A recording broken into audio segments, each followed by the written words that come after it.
Today I'd like to talk about privatisation. The privatisation is one of the most misunderstood things. But more particularly about the difficulty of implementing the idea of privatisation in a tightly controlled and regulated system. Is he saying that you've only got one option of privatisation, and that is basically to move towards a strongly controlled private sector? You just wipe off the table and forget about true private ownership where the market regulates itself. You could go on to the history of the 19th century in the United States. The hundreds of companies that would take on the internal improvements, in other words, the corporate subsidies, all of them would eventually face bankruptcy. It led to such inefficiency. There was a perfect example in the railroad industry. There was a company called the North Pacific Railroad industry, and basically they took on government subsidies, and they were guaranteed a subsidy for every 1 mile of track that they would build. They just rushed into building it, because at the end of the day, they're guaranteed money in hand for every 1 mile of track that they would build. By the time the company had finished it, of course, they took the long route, and it cost them, more in building it. They actually used poorer quality materials. So even although they completed the railroad, finished it, it wasn't able to open. Poor weather conditions, I'm pretty sure, came along, damaged it, and they had to seek a large subsidy, but of course the money was not there. And eventually that North Pacific Railroad Company faced bankruptcy in 1873. And all of that stemmed from a government subsidy. That's what resulted in the inefficiency. That the free market gave that of these, subsidised private companies are showing up because the subsidised private companies were all inefficient. So that's important to note, because there is a very fine difference between true private ownership and that of, a strongly government subsidised and strongly government regulated, controlled private sector. So we're going to be talking about privatisation and nationalisation today, and so we should explain what those are. And very quickly here, to privatise a national system means to take a system that is owned and operated nationally and transfer that ownership and operation to private organisations. And nationalisation is, of course, the reverse of that, to bring privately owned and operated services under state control. Now, this is the point that's disingenuous, because in Nazi Germany, they discovered that you didn't need nationalisation. You didn't need your name on a piece of paper to control something outright. Under fascism, what you basically had, the complete state control over the means of production. Because if you look at the definition of ownership, you will find the word control. The word control pertains. Because after all, if you control something outright, it's as good as your own. So what I'm saying to you is, Adolf Hitler and his Nazi government did not need to own something outright. All he needed to do was to use strong government regulation to give government complete state control over the means of production. So in other words, you might think that you own something. You might think that you're the private owner of your company. But if it's the government that's the one that's controlling, how much you produce, what you produce, who you can employ, how many people you can employ, what height they can work at, what machinery they can use, etc., etc., etc. Who's the real owner of the company? Are you the owner? Not really, because at the end of the day, the government is the one strongly controlling it. The same thing goes for that of, how much you're earning. If the government taxes you, if you're faced with high taxes, the government is earning more in your company than you are. It's as good as the government's. This is the fine difference between a strongly government-controlled private sector to that of true private ownership. You either have a strongly government-controlled private sector, which he's trying to say is somehow private ownership, which it really isn't, and then he's basically trying to say you have nationalisation. Well, my argument is, I don't want either of them. And so what are the benefits of privatising a service? Well, the on-paper best-case scenario pitch for privatisation is as follows.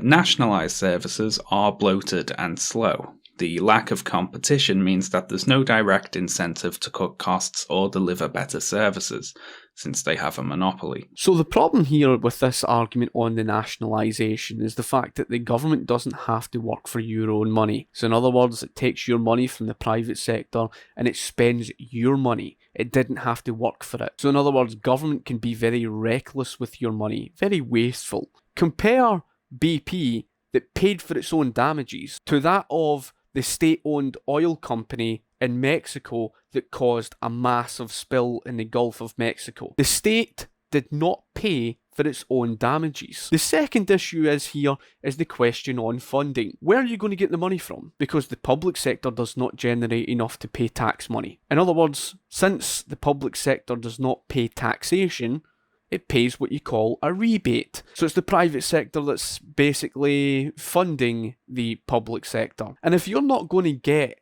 the money from that of the private sector, in other words, the productive sector, then where are you going to get the money from? Well, you could argue for running the printing press. Mentions about how he's going to give real-world examples. Well, I can give you a real-world example. Great Britain before Margaret Thatcher, it was heavily nationalised. And what was faced under Ted Heath?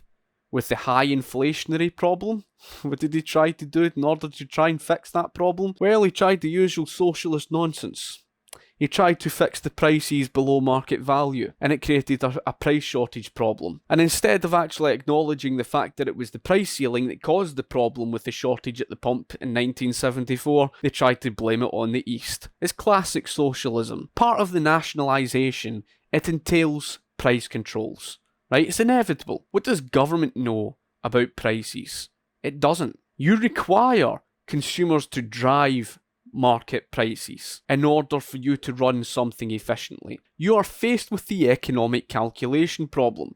So it's impossible for you to run something efficiently. And it was also in relation to Friedrich A. von Hayek's argument on the knowledge problem. Now you could turn to real-world examples.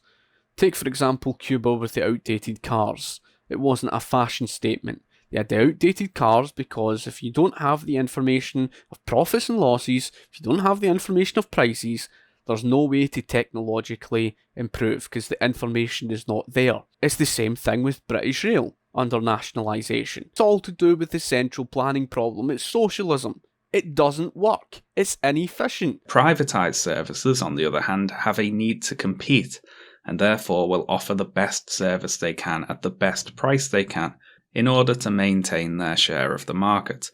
Privatisation drives down operating costs and results in a blossoming of innovation and healthy, profit-driven competition. That's what they say, anyway.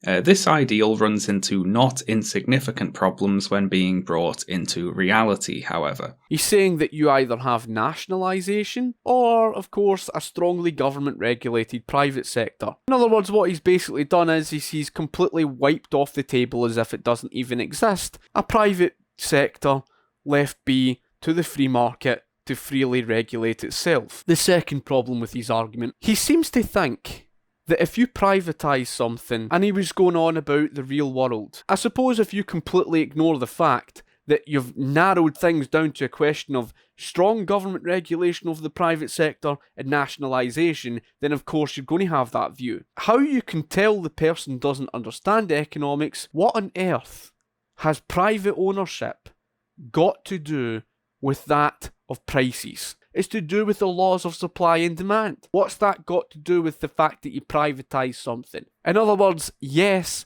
competition drives costs down. The free market through consumer choice drives prices down. This is why you've got this problem today. Now, of course, if government is going to interfere in the market, if government through strong government regulation is going to result in the creation of monopolies and oligopolies, then of course you're going to see collusions. Then of course you're going to see costs drive up. Of course they're going to do that because they're restricting supply and increasing demand. Now I could just list all of the negative results of the privatisation of British Rail right here, but that wouldn't be enough really. We'll get to those later on. For now, with an eye towards the benefits of privatisation that I just mentioned, how would you go about privatising a rail network? So first off, let's think about the trains themselves. It's a good place to start as any, I suppose. The trains in the UK are not owned by the companies that run the trains, you might be surprised to hear. They're owned by what are called rolling stock companies. And these companies lease the trains to the train operating companies. And what's the problem with that, you might be thinking? That's just yet another wonderful level of free market choice. If the operating companies have different competing leasing companies vying to be the ones to lease the trains to them, that'll drive down costs and increase innovation and all the other things that are so great about privatization in theory, right? Well, it's a nice idea, but only that, unfortunately. The main problem here is that certain trains only work on certain parts of the rail network. There's no point in leasing high-speed trains if you only operate a small part of the network where those trains could never get up to full speed. If you own a high-speed track, there's no point running slow trains down it as they'll block the whole system. There's no point leasing big freight trains if you operate a passenger line. Certain electric trains use a third rail, others use overhead power lines. And obviously you don't want to be leasing electric trains if your company operates an unelectrified section of track. And even the various third rail and overhead lines in the country have different power configurations. All this means that the train operating companies don't really have much of a choice. It would be pointless for them to lease trains that do not work on the sections of track that they control. They pretty much have to lease the one type of train that they can use on their tracks. So, welcome to the free markets, but by the way, you're only able to buy one specific thing. There is no something capitalism. There is no type of capitalism. You either have the free market or you just don't have it at all. You do not live under a capitalist system. They don't understand the very fact that you cannot for the life of you remove capitalism from individualism. If you are saying that you can, you're basically saying that capitalism can be correlated to collectivism. Right, anyway, let's go on to the article. Forget nationalisation, the railway needs full privatisation. It never ceases to amaze me how many people think that railways should be nationalised. Surprisingly, for somebody who has never even worked in the transport industry, let alone the railways, Jeremy Corbyn believes that he has a wealth of knowledge and a policy that will make railways cheaper, more efficient and reliable. When will I have to stop reminding people that the railways are in fact already nationalised? The infrastructure, track, stations, etc. are all owned by the government, and some are even managed by the government's nationalised railway company, Network Rail. The terms of franchises that the train operating companies operate are set out by the government. The rolling stock that runs up and down the lines are procured by the government.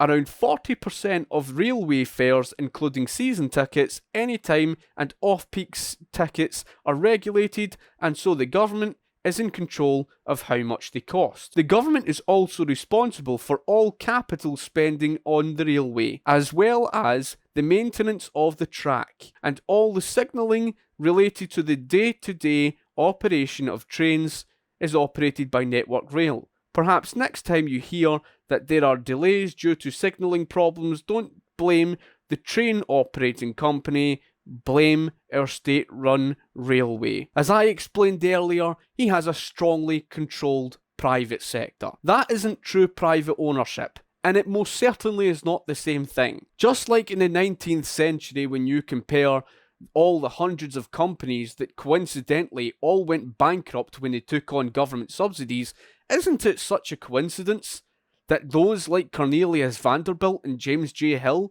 when they took on no government subsidies, they gave all of those hundreds of companies a showing up? James J. Hill's a perfect example. All those hundreds of companies that took on government subsidies in the railway industry, all of them failed. All of them faced bankruptcy. Like the North Pacific Railroad Company that tried to build a railroad in the north. And of course it ended up a disastrous failure. James J. Hill managed to build the railroad in a shorter period of time, using better quality materials and more efficiently. He managed to build it right through the Rockies so that it was a shorter route, rather than going right round the whole Rockies and costing more. And funny enough, his railroad, taking on no government subsidies whatsoever, he gave the hundreds of railroad companies a showing up. Why? Because he built the only successful railroad in American history. It was known as the Great Northern Railroad. And this is the sad thing, because most people out there, and I can see that he's got a lot of subscribers out there, most people out there think like him, and they buy into that nonsense. But what about innovation? Now, that's supposed to be the other main feature, of course. The profit motive will drive innovation.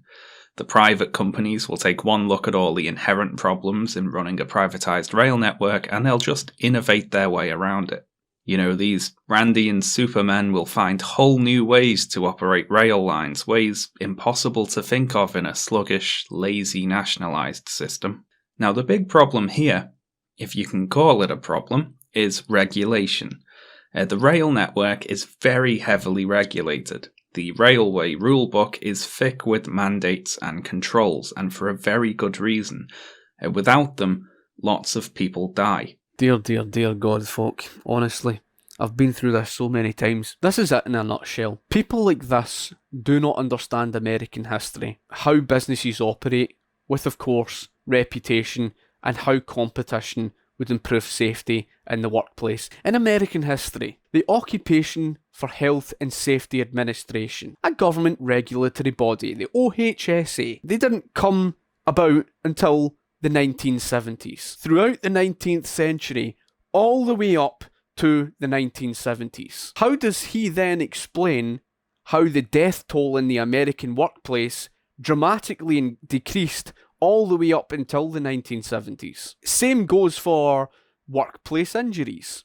Workplace injuries dramatically decreased right up to the 1970s. Why did I say to the 1970s, folk? Because in the 1970s, when the government regulatory body intervened, the OHSA, workplace injuries fell stagnant and has been stagnant ever since the 1970s. You have business reputation to look at, and you have competition. These are the two most important elements that make the workplace safer. Well, at the end of the day, what's the goal of a private business? The goal of a private business is to make a profit. How do you maximise profits? You maximise your profits by minimising your costs. Of course, that means using fewer resources. It means, of course, maintaining the upkeep of your reputation. After all, if you've got a very poor reputation, how's that going to benefit you in terms of costs?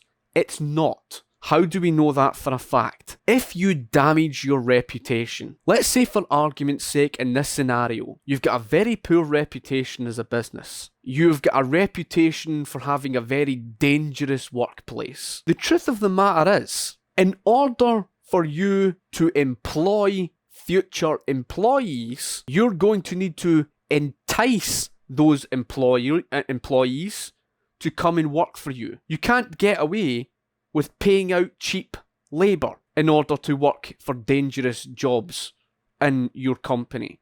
You're going to need to pay a wage premium. That's the price that you pay for a dangerous industry. You're then faced with the issue that if someone gets injured in your workplace, you're going to pay the heavy cost out of your pockets to pay compensation. There's no incentive for any company owner to have a bad reputation. Through competition, it forces companies to compete against one another for not only skilled labour, for basically winning over customers, etc. They're going to need to provide quality service. And what do you need with quality service? You need quality in terms of those employees who work for you. Now, that's not to say that disasters will not happen. Of course, even under a free market, certain disasters may occur. Maybe a massive spill, like you saw in the Gulf of Mexico, etc.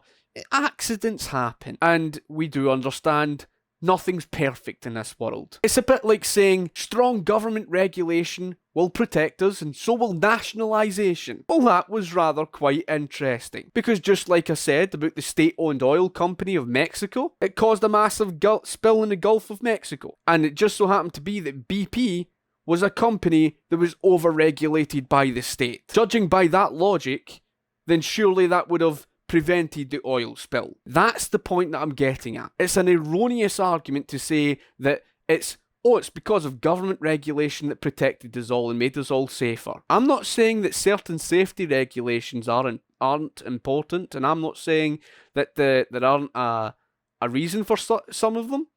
I'm saying you can have low levels of government regulation and a strongly self-regulating free market economy. This isn't mere red tape. Anyone thinking about getting into the train operating game will have to comply with these rules exactly. So what's the result here? Well, we have a system where operating companies are locked into providing a very specific service in a specific area for a specific time, with no possibility for local competition or innovation. We've created a local monopoly here. A monopoly means that a company or an industry would own 100% of the market. In other words, they would have no competition whatsoever. Where does it all owe its origins to? That of government intervention. It is through competition and through the free market that enables such innovation, because the competition enables people to come along and be able to compete, and they're constantly seeking ways to get the one over the other. Now, because of the absence of government intervention, they would be able to freely think up of new ideas, to be more creative. But because of the heavy government regulation through quantity and quality controls, etc., it's limiting the market, it's strangling the private sector, and it's destroying innovation. You aren't as free to produce as what you would in a free market economy. Don't get me wrong, they do have some freedom to some degree, and there is some innovation, but it's nothing like what you would have in a free market economy. A good example of this was the 90% share of the market that Standard Oil held by 1879. But during the 1870s, Standard Oil had a number of competitors on his back. One of his main competitors was the producer and seller of the electric light bulb. Why is that so important? It's important because that was one of many reasons that forced John Davis and Rockefeller to continue on driving down his costs. A series of local monopolies, in fact, which, besides being counter to the free market ideas behind the privatization in the first place, create a few other wider problems as well. So let's talk about those. First of all, slow down. Now, slow down, I hear you cry in shock. I thought it was the bloated nationalised system with no profit motive to cut costs and times that was subject to slowdown. Instead of making money, they only had the weak, pathetic motive of operating a good service that benefits society. And well, regardless of the validity of that sentiment, when talking about railways specifically, the privatised system is no better. Let's say a country with a nationalised rail service funded by taxes needs to make some change to the system. This can be in terms of maintenance, replacing and upgrading tracks, closing or moving stations, implementing new regulations, whatever.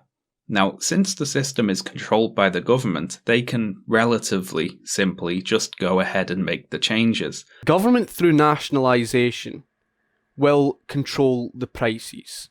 When you control the prices above or below market value, you can forget about running anything efficiently. This is the primary reason why nationalisation throughout recorded history has been an abysmal failure. It was the primary reason socialism was a disastrous failure, why communism could not work. Now, the problem with government central planning is the government would have to work out, production and, of course, the maintenance of railways across the entire country, all the way throughout Great Britain. Now, that's the very reason why when you count up all the roads, and it's the same story with the roads, government ownership, you see potholes all over the place. And many of these roads are left in neglect for a very lengthy period of time. Just like, for example, you could look at the history of the intervention through the private turnpike industry, when government stepped in with the subsidies, you were faced with the unfinished roads.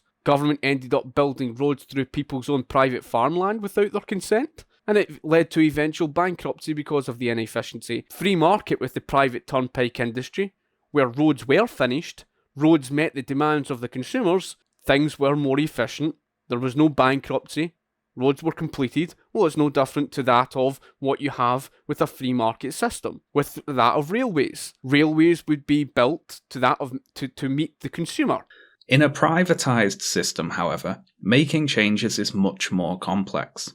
Because of the fragmented nature of the privatised network, implementing a change means the government interfacing with potentially dozens of different private companies, all responsible for different parts of the system, and all motivated not by making the process go smoothly or quickly, but by profit. Government cannot operate things efficiently because it doesn't hold the information of profits and losses. I don't need to go into the argument on the economic calculation problem. Expecting to operate something efficiently in the absence of profits is just lunacy. That's asking for extreme inefficiency. That's the primary reason why the NHS itself doesn't work, never let alone anything else that's under nationalisation. If you don't hold the information of profits and losses, you're screwed. So it's not looking too good there for our hypothetical rail network.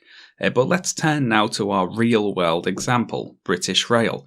What have been the effects of the British government privatising British Rail? Well, firstly, as it stands, the UK's rail network is incredibly expensive. This is both on the consumer end, where we're subjected to constantly increasing fare rises. A book I read while writing this video called The Transport Debate by John Shaun and Ian Doherty notes that a Glasgow to Edinburgh season ticket... I'm not bloody well surprised, because it's not truly private. And I just gave the example that 40% of the railway fare tickets is pretty much run by government. See, sitting there claiming that this is somehow something free market is just laughable. But this costliness is also on the state end, where we now spend much more money subsidising the private rail network than it ever cost to run British Rail in its entirety. Yes, in a free market, you may have certain companies that fail. That doesn't mean that privatisation failed. Whenever someone says in this argument, a company was failing, therefore it needed to be subsidised. Therefore, this must mean all private ownership is a failure. Therefore, we must nationalise. Ignorance. The reason why it's ignorance is because capitalism, and you're not living under it today, but capitalism does not guarantee success of a company. Capitalism is about allowing room for failure so that newer, more efficient industry can come through. It's not about a system of guaranteeing success. It's basically saying a private company failed under privatisation. That must mean all private ownership is a failure, therefore nationalisation. Wrong! The reason why you've got so much private sector failure is because of the government subsidies, is because of the government intervention in the market. Which is pretty amazing, isn't it? You know, all this free market competition was supposed to drive down costs, and instead we have rising fares and subsidies. Because it's not a free market. Your private sector's over-regulated by government. And isn't it funny that the world's most successful economies were all left to strongly regulate themselves? For example, Hong Kong. Now, a big part of the current cost to the taxpayer is the budget for Network Rail, and I should briefly explain just what Network Rail is. After the UK rail system was privatised, the infrastructure of Britain's railways, that is, the tracks, the signalling system, tunnels, bridges and all that, it was all owned by Railtrack, which was a group of private companies created to oversee and maintain the rail infrastructure.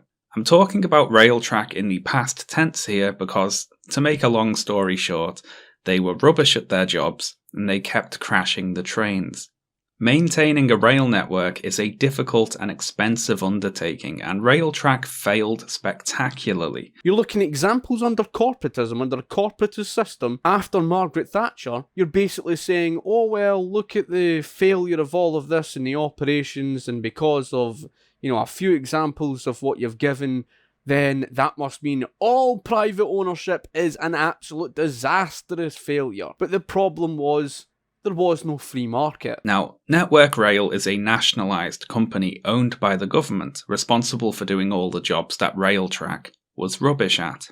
So, less than a decade after handing over the reins of railway management to private companies, the British government had to take them back in shame.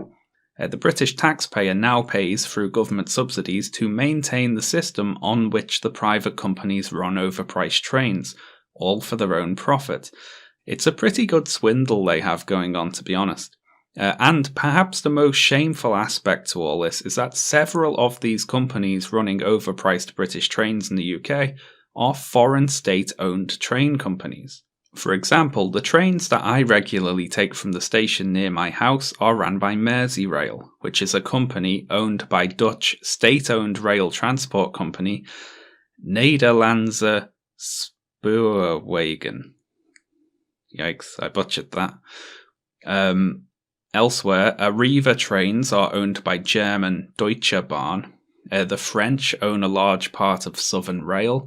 Southwestern Railway is partly owned by the MTR Corporation, also known as Hong Kong Railway Corporation Limited. There's no prizes for guessing where they're from. Under this system, millions of pounds are flowing out of our country via these foreign companies, understandably exploiting our totally ridiculous decision to privatise the rail network. But again, we've not lived under a free market economy. So if we were to live under a free market economy where there's fierce competition, then there would be nothing stopping them having private companies here, and us becoming more of a manufacturing-based economy, and as well, of course, having our own private companies, compete on our own railways. A free market would be the solution to the problem, and therefore, in this anti-competitive system that you see today with the costs soaring through the roof, that this has got something to do with capitalism. It's just nonsense. So why was the system privatised in the first place? Because British Rail was inefficient. Nearly a £1 billion deficit that it was running at. Our economy was on the verge of hitting hyperinflation. We were on the verge of an economic collapse. It's the private sector that finances the economy. In order to pay for the massive big bloated public sector, you had to run the printing press, and that was what was driving you towards hyperinflation. So what Margaret Thatcher had to do was she had to sell off the oil industry to, save you from hitting hyperinflation, and then gradually bring in more and more privatisation. But also it had the severe shortage of passenger journeys. You would see the endless strikes. So British Rail was a disastrous failure. It was never successful. Now I could just say money here and end the video. That would be pretty funny. But it's a little deeper than that, actually. The privatisation of British Rail was just one part of an ideological push towards an idea of free market individualism, typical of the era of Ronald Reagan and Margaret Thatcher. Thatcher was very different from Thatcherism. Thatcherism was what was put into practice. She was under severe pressure, not just from the disastrous mess that the economy was in, she was also under pressure from an entire population. Politicians can argue to privatise the NHS, but all hell would break loose and riots would break out. She even covered that in the 10 Downing Street years. So Margaret Thatcher made it very clear, no matter how much the Conservatives wanted to do something, they were under severe pressure from the very voters. Now, there was a lot of good things that she did, and had she remained in as Prime Minister for longer than she had, perhaps we would have seen more to drive towards a free market. Who knows? We don't know, because she came out in 1990. Which is why she got on Jen's wonderful thumbnail for this video, even though British Rail was actually privatised a few years later under John Major. It was privatisation as ideology. Whether the changes actually made sense to implement or not didn't really matter. The individual is everything, and society doesn't even exist. actually. Margaret Thatcher once said, "There is no such thing as society." And she was right in what she said, because you are not a society, you are an individual, because you do not hold the same needs and wants as every other individual in society. How the hell can you call yourself a society? You're a person. As we've seen throughout recorded history, central planning is a disastrous failure. Capitalism is something that pertains to human nature. If it was just some sort of idea, then that's quite radical, given the fact that the enclosure movement was what put an end to the periodical famines. And what was it that private ownership gave the individual? It gave them the fruits to their own labour, to own the fruits of their own labour. It gave them the incentive to work hard. When you took that away from them, it destroyed their incentives, which is exactly why they died of starvation. Privatising the rail network was an ideologically driven attempt to enforce market conditions where they cannot exist.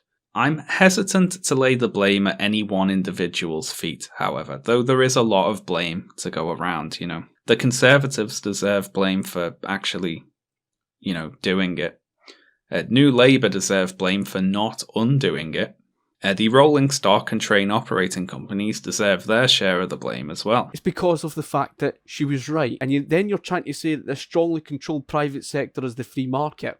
That's just clueless. Well, the reason why they didn't undo it is because they acknowledged the fact that that's where money comes from. It comes from the private sector. So I've covered enough. I think that explains everything.